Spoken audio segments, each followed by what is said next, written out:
All right, if you've ever poured your heart into a German essay, hit submit, and then felt like you just tossed it into a complete black box, this is for you. We're about to decode the official grading criteria so you know exactly what those graders are really looking for. I mean, you know the feeling, right? You spend hours writing, you polish every single sentence, you finally hit submit, and then, poof, it's gone. It just vanishes into the ether, only to come back later as a single mysterious grade. That whole process, it can be super stressful. But you know what? It really doesn't have to be. So today, we are going to pull back the curtain. We're going to look at the actual official document that the graders themselves use. The goal here is pretty simple. We want you to stop guessing. We want you to start writing with total confidence, knowing exactly how you're being scored. Okay, so let's get right into it. The whole grading system, and I know it can feel super complex and kind of intimidating, is actually built on a really simple foundation. Seriously, it all boils down to just two fundamental pillars. And here they are. Content and language. That's it. On the one hand, you've got Content, or Inhalt in German. On the other, language, or Sprache. So when you think about it, every grader is really just asking two basic questions. First, did you actually do what we asked you to do? And second, how well did you use your German to do it? Seriously, that's the whole game. Everything else stems from these two big ideas. All right, let's dig into that first pillar, task completion. Now this one is huge. Honestly, this is where the entire grading process starts, and it's the bedrock for your entire score. It really comes down to one simple thing. Did you follow the instructions? Okay, so the official German term you'll see on the grading sheet is Aufgabenbewältigung. Yeah, it's a mouthful, I know. It looks and sounds super complex, but all it really means is task completion. It's a score that measures quite literally how well you tackled every single part of the writing prompt.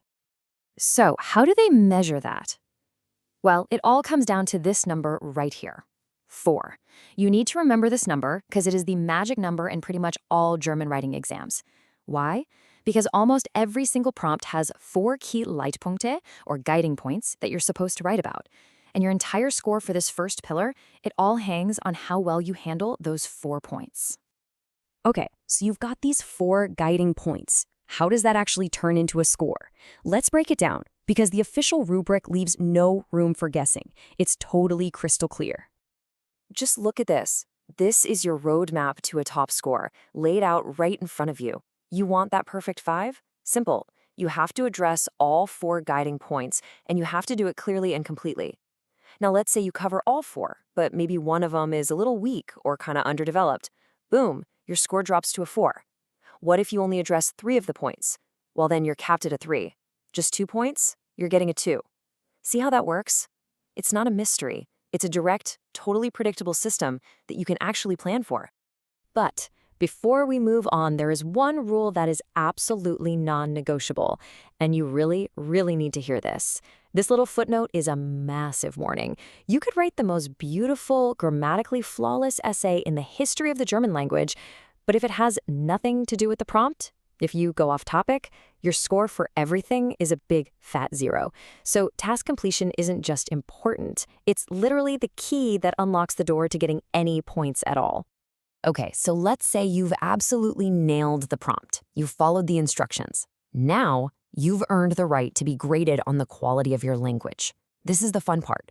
This is where all your hard work studying German gets to shine. So let's see exactly how they break this down. Your total language score is split into 3 different buckets. First up is kommunikative Gestaltung, basically communicative design. This is all about the structure and flow of your text. Are you using paragraphs in a way that makes sense? Are you connecting your ideas with good transition words like deshalb, trotzdem, or außerdem? A high score here just means your writing is clear and easy for someone to follow. Next, we have Korrektheit, or correctness. This one is pretty straightforward. It's your grammar, your spelling, your word order, all the technical stuff. And finally, there's Wortschatz, which is your vocabulary.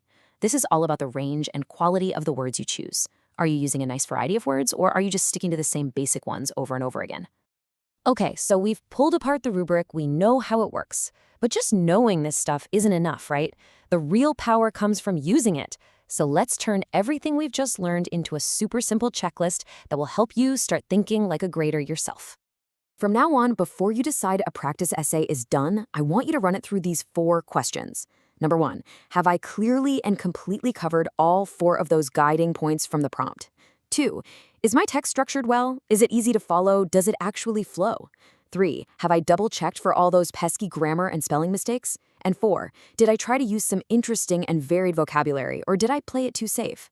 When you start asking yourself these questions, you basically become your own first editor. You're catching the problems before a grader ever gets the chance. So, there you have it. The grading system isn't some big, scary secret after all. It's just a roadmap. It's a set of rules for a game. And now, you know the rules.